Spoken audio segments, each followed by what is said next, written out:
A ver, atendido el tiempo, voy a tratar de concentrar mis comentarios en 10 minutos. Primero agradezco a la Cámara y a su presidente por la invitación y por realizar esta actividad. Creo que, como ha quedado de relieve en las intervenciones anteriores, principalmente las de Luis Eduardo y Pablo Trivelli, claramente hay una valorización de la ciudad que se está instalando y que implica también esta valorización política de estar hoy día discutiendo sobre esto. La ciudad tiene una dimensión pública esencial para la democracia, diría yo, la envolvente urbana, tanto los espacios públicos, como incluso la dimensión pública de lo privado, las fachadas. Eso que vemos es un espacio que no está regido en realidad por el mercado. Ese es el espacio donde uno circula, donde uno interactúa con los otros, donde hay igualdad de oportunidades. La diferencia entre el mercado y lo público es que en el mercado yo valgo de acuerdo al tamaño de mi billetera o, bueno, mi tarjeta de crédito hoy por hoy. Si yo voy al supermercado no puedo alegar que soy un ciudadano para llevarme lo que quiera. Si yo voy a votar en las elecciones tengo derecho a alegar porque mi voto vale tanto como el de cualquier otro. En el espacio público todos debiéramos tener esa condición de igualdad que nos da el Estado y por lo tanto es una discusión, como se ha dicho aquí, netamente política. Segundo, también queda de relieve, creo, en las intervenciones la obsolescencia del marco regulatorio que tenemos en materia urbana. Nuestra ley es una ley que básicamente sigue el sendero de la ley que en 1929, con el primer terremoto de Chillán, se aprobó, la 4.563, una ley breve que dio origen a legislación delegada. La ley de urbanismo y construcciones actual es un texto refundido en la dictadura militar que ha tenido muchas modificaciones posteriores, pero no la revisión entera. Y si uno la ve hoy día, básicamente lo que tenemos ahí es diseño de ciudad y normas de construcción. No hay normas reales, diría yo, de gestión urbana.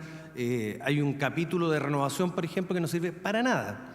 La norma de expropiación del título no sirve para nada. O sea, la ley se nos ha quedado un espacio muy corto y el resto lo hemos ido llenando más bien con normas de carácter reglamentario políticas.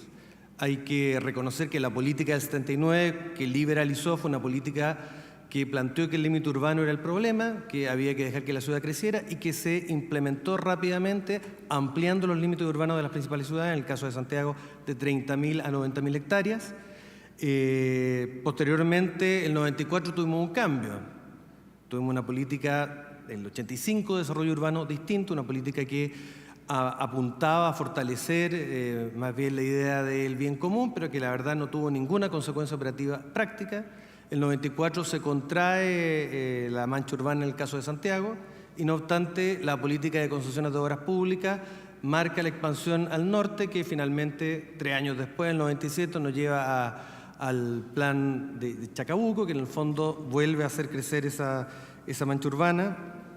En paralelo también tenemos la modificación en el 2000 del artículo 55, que es una forma de permitir construir y habitar en las zonas rurales, del artículo 59, que era lo que se refería a la ministra cuando hablaba de las afectaciones de espacios públicos, del artículo 62 también en una línea, yo diría más bien, pro actividad privada.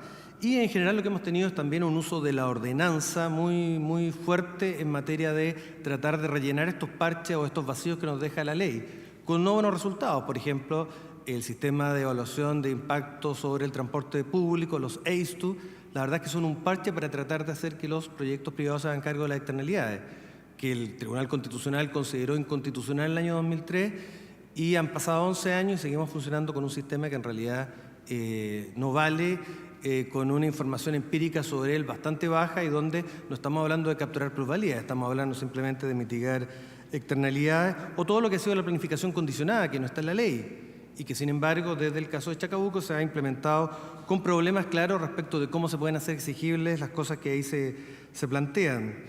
También nos enfrentamos, yo diría, a una cultura propietarista, que la exposición de Pablo lo dejó bastante de relieve. No queremos que nos cobren tributo, esa es la realidad. No, o los políticos no tienen ganas de dar esa pelea.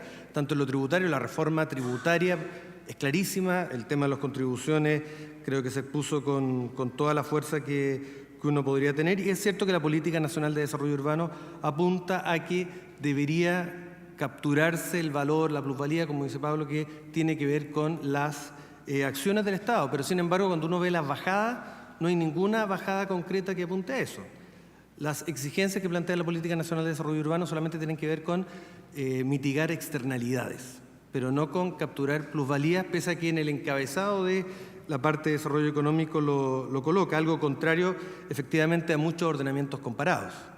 Y en eso la obsolescencia que tenemos, la verdad es que podemos estar satisfechos de varios estándares urbanos, pero si miramos desde el punto de vista regulatorio lo que pasa con nuestra ley, la verdad es que es de las leyes más atrasadas del continente. O sea, Brasil y Colombia tienen leyes muy sofisticadas, Uruguay actualizó su marco normativo, varios estados argentinos tienen leyes que son bastante más potentes, Ecuador está en este minuto en un proceso de reformulación de su ley, por lo tanto estamos bastante fuera del marco de las cosas que se deberían hacer. Es cierto que uno podría avanzar a la Constitución, constituciones como la ecuatoriana, la brasileña, la española, la colombiana, tienen definiciones mucho más explícitas, pero el que no existan en nuestra Constitución no implica que podemos hacer mucho. La ley puede avanzar, no es que la Constitución nos prohíba en esto mejorar. Ahora, creo también que esa cultura proprietarista está acompañada de una suerte de política donde el urbanismo y la vivienda se han visto más como una política que promueve fines que no son tan explícitos. El urbanismo ha promovido durante mucho tiempo una vivienda más barata. Hemos permitido, por ejemplo, que la vivienda social no tenga pavimentación. ¿Por qué? Porque es más barato y por lo tanto producimos más unidades, tiene menos sesiones durante una época. Bueno, esa idea de menores estándares para mayor cantidad, la verdad es que obviamente afecta gravemente esta idea de los espacios públicos que mencionaba al comienzo. Y también la política urbanística y vivienda ha sido vista como una política económica. O sea, la Cámara Chilena de la Construcción, más allá de los temas de cultura de propiedad o lo que planteaba Pablo respecto de contribuciones, no solo es que los propietarios vayan a reclamar, sino que también todos estos efectos encarecen el producto vivienda. Encarecer el producto de vivienda entonces dificulta el desarrollo de un sector empresarial que es intensivo en uso de mano de obra y que para el Ministerio de Hacienda, por un lado está el Ministerio de Vivienda, por el otro está el Ministerio de Hacienda, es importante cuidar. Por lo tanto, también ahí tenemos un elemento complicado y que hay que tener siempre a la vista. Y aparte también hemos tenido otras políticas que han segregado como, bueno, Luis Eduardo mencionaba la política de educación, pero la pura política de fraccionamiento comunal de nuestras grandes ciudades que ahora se quiere venir a combatir con el nivel metropolitano, la verdad es que obviamente marca ciudades que tienen regímenes de recaudación y de prestación de servicios a sus habitantes muy distintos. No es lo mismo Vitacura que La Pintana, es cosa de ver los edificios municipales, los establecimientos de salud, etcétera. Hay también, creo, una pérdida de fe en lo público evidente en cómo hemos evolucionado en estas materias hasta el momento. Si uno lo piensa en el funcionamiento de las municipalidades, por ejemplo, todo el tema de los revisores independientes, bueno, marcan que una parte de competencias que antes eran públicas hoy día son privadas.